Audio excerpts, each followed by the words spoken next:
What's up, guys? This is Webby back again for your SmackDown Live review for January 2nd, 2018. SmackDown last night. Controversy on top of controversy on top of controversy. If there was ever a show that had more controversy on it, I would like somebody to tell me when it comes to the main storylines on a show. Tag team championships had much controversy in it. The main event had a lot of controversy in it. The ending of it was one big cluster, which caused controversy, which caused us to know now what the main event of the Royal Rumble for SmackDown Live will be. They're going back, taking a page out of 2007's book of ECW. We'll be going over that as well. All that plus so much more, including Breezango and the Extension getting bludgeonized by the Bludgeon Brothers, and Becky Lynch returning to SmackDown Live last night. First off, very sorry I did not get this review out last night, and it's coming out today. Was so tired last night. Was so beat tired that I didn't feel like it was the best time for me to do a review. Thought I'd hold it off till today so you could get a better one out of me today. And here I go, and I thought today would be much better quality for you wrestling fans. And if you're not a subscriber to the channel, hit that subscribe button, hit the bell for all notifications, follow me on Facebook at 2007 Webby, and go back and watch the Monday Night Raw review from Monday night, where there's more controversy between the tag team champions. Seth Rollins thinks that Jason Jordan doesn't need to think about himself, amongst other things. With the Universal Championship, Kane and Brock Lesnar had their whole brawl.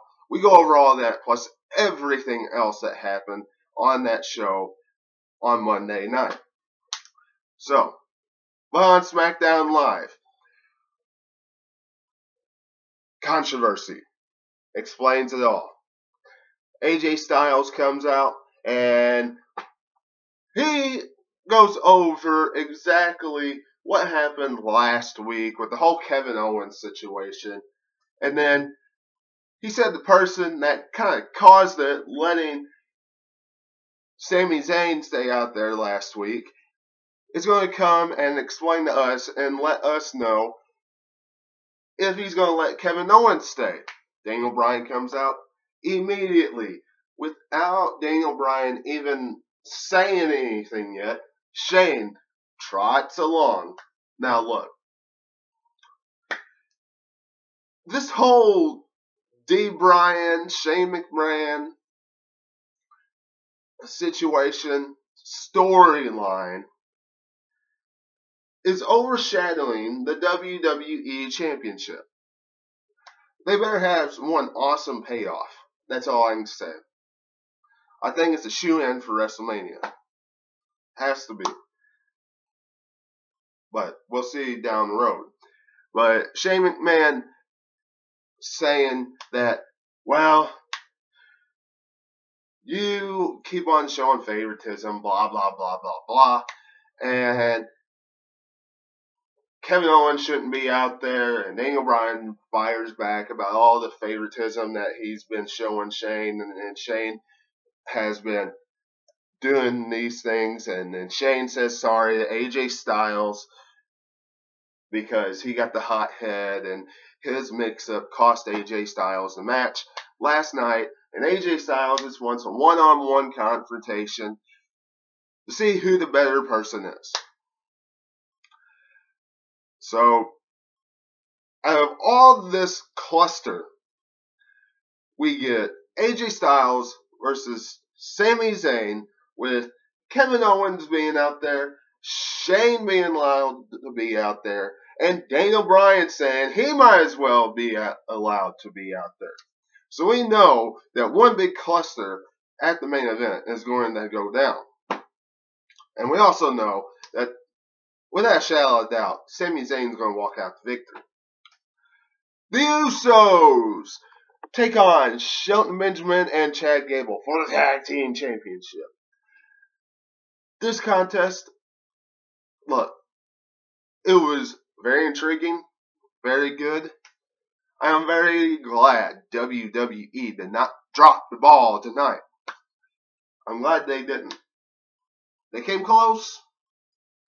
They had everybody worried. They came so close to dropping the ball and giving Shelton Benjamin and Chad Gable the Tag Team Championship. The tag team that nobody wants to see with those titles. Everybody wants Rusev Day with those tag team champions to be the ones to take it off the Usos.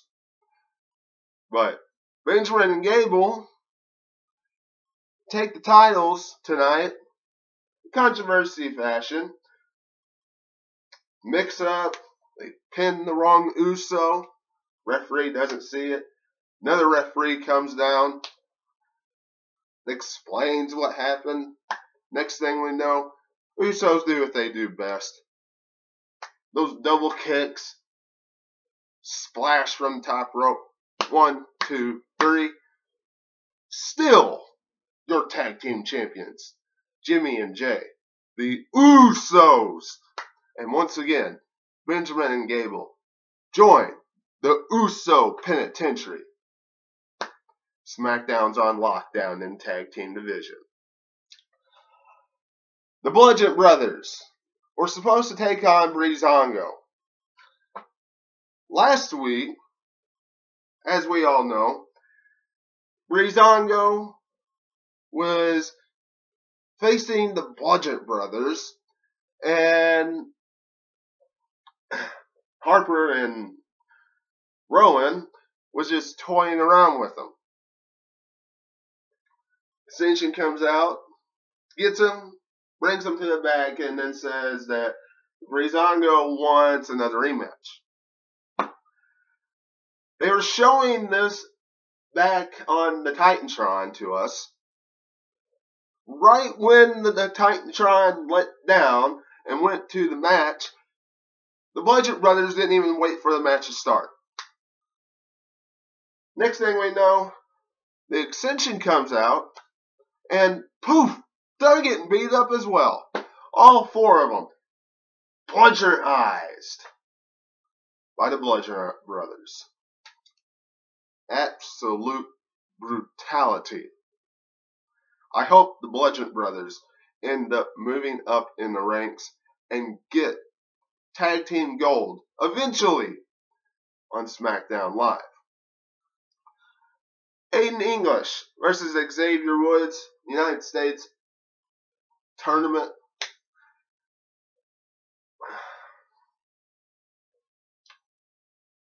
Something that doesn't make a lot of sense at all. I mean, not whatsoever. Two guys that are in tag teams going for the United States Championship. Ridiculous. I can understand Xavier Woods a little bit more. Xavier Woods was not in the tag team matches of the New Day too often. But Aiden English and Rusev, every time there is a multi-man tag team matchup where there's 4 teams competing, they are in it. 0 cents by the WWE. Aiden English shouldn't have been in this match. match was okay. It wasn't bad, but WWE could have done so much more with this tournament than having these two in it. So much more. Doesn't make too much sense having these two guys in it. And Xavier Woods goes over here, and he will fall to the modern day Maharaja Jinder Mahal. Because that's who he faces next.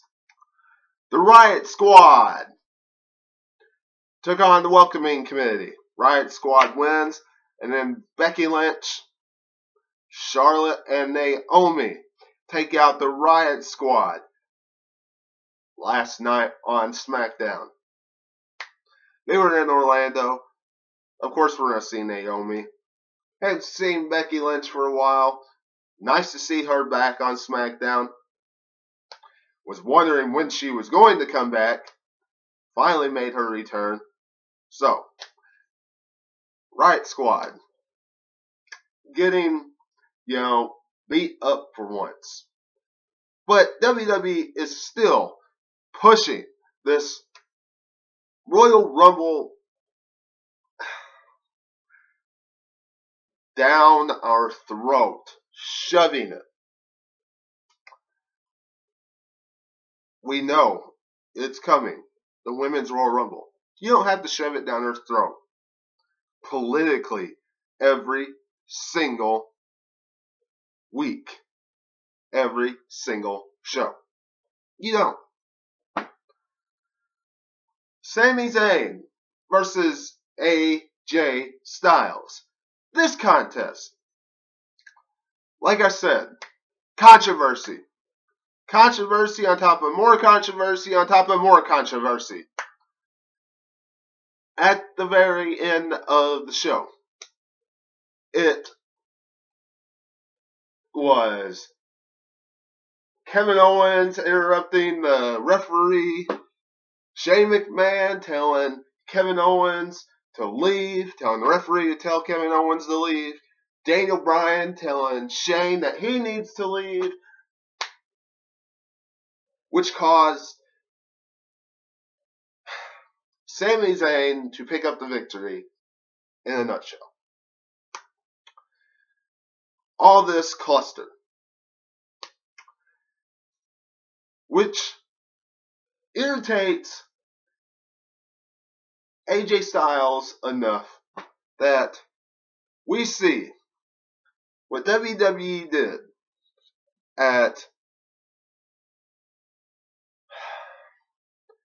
Judgment Day 2007, excluding the McMahons. But do you remember the ECW championship being on the line? Bobby Lashley taking on the Umaga versus Shane McMahon versus Vincent Kennedy McMahon, in which Mr. McMahon defended the ECW championship. Reverse it. Now it is AJ Styles defending the WWE championship against Kevin Owens and Sami Zayn in a handicap matchup.